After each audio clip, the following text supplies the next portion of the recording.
A história que vamos desvendar hoje é um verdadeiro paradoxo. Pense assim, um momento em que a cultura espanhola simplesmente explode com um brilho impressionante, sabe? Mas que logo em seguida é quase apagada pela escuridão da guerra. Essa é a história da Era de Prata da literatura espanhola, uma época de verdade, de gênios e, infelizmente, de exilados. Então, vamos imaginar o início do século XX na Espanha. Havia uma energia pulsante no ar. Artistas, poetas, pensadores, todos estavam rompendo com o passado, sabe? Criando uma verdadeira renascença cultural. Essa Era de Prata não era só sobre arte, era sobre forjar uma nova identidade para o país. Só que essa energia criativa toda acabou colidindo de frente com a história. Uma guerra civil brutal não só dividiu o país, ela estilhaçou esse universo cultural. Transformou poetas em exilados, calou vozes e basicamente encerrou de forma abrupta um dos capítulos mais férteis da cultura europeia. Para a gente entender bem essa história, vamos fazer o seguinte. Primeiro, mergulhar na efervescência dessa era, conhecendo as duas grandes gerações que a marcaram. Depois, a gente vai ver como esse poema criativo foi tragicamente interrompido e, por fim, seguir os ecos do seu legado que acabaram se espalhando pelo mundo. Bom, essa Era de Prata foi moldada por duas gerações. Elas eram distintas, mas ao mesmo tempo entrelaçadas. E, embora compartilhassem o mesmo momento histórico, as visões delas sobre a arte e sobre a própria Espanha eram bem diferentes. E foi justamente dessa tensão que nasceu uma cultura totalmente renovada. E o contraste entre as duas é nítido. De um lado, a gente tem a geração de 98, mais sóbria, bem filosófica, olhando para dentro, em busca da alma da Espanha depois de uma crise nacional. Do outro, a geração de 27, jovem, ousada, de braços abertos para as vanguardas artísticas que estavam varrendo a Europa, como o surrealismo. Vamos começar então com a geração de 98, que foi a base filosófica dessa era.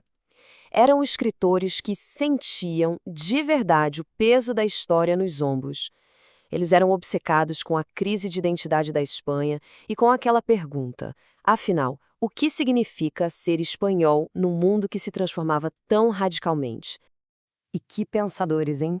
A gente tem a angústia existencial, de Miguel de Unamuno, a poesia melancólica e profunda de Antônio Machado sobre o tempo, o pessimismo cheio de ação de Pío Baroja e a genialidade subversiva de Valle-Inclán, que nos deu algo completamente novo.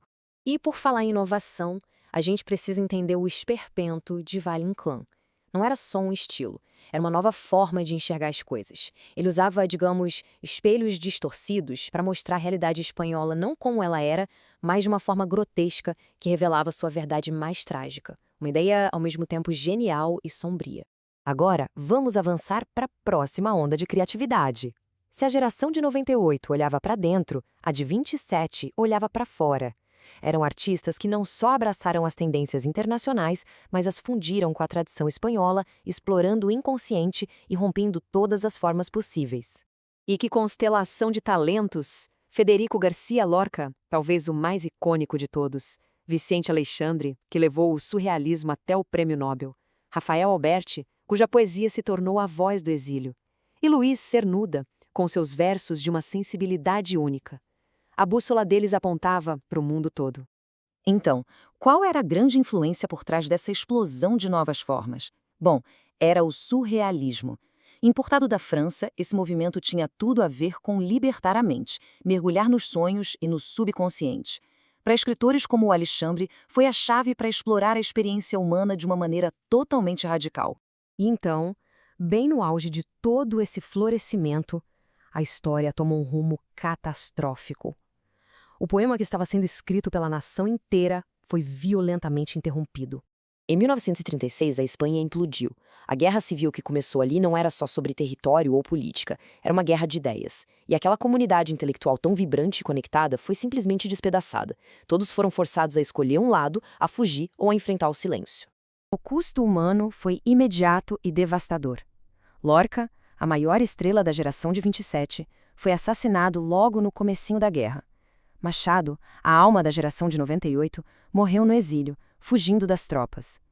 E com o fim da guerra, em 1939, o que restou daquela geração brilhante foi um êxodo em massa. A história, no entanto, não termina aí. A Era de Prata continuou a ecoar, mas agora em sussurros, vindos do exílio de prisões ou do silêncio imposto dentro da própria Espanha. O legado foi disperso, sim, mas não totalmente apagado. E é neste ponto, que a tragédia fica dolorosamente clara.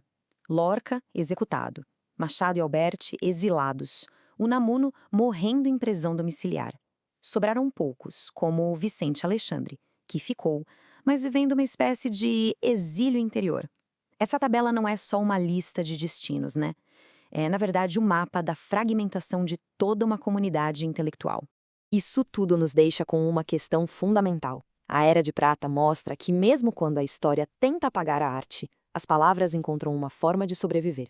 Nos livros, na memória e em ecos que cruzam fronteiras. A pergunta que fica é: como uma história sobrevive quando suas vozes mais brilhantes são dispersadas? Talvez a resposta esteja na própria força daquelas palavras que se recusaram a desaparecer.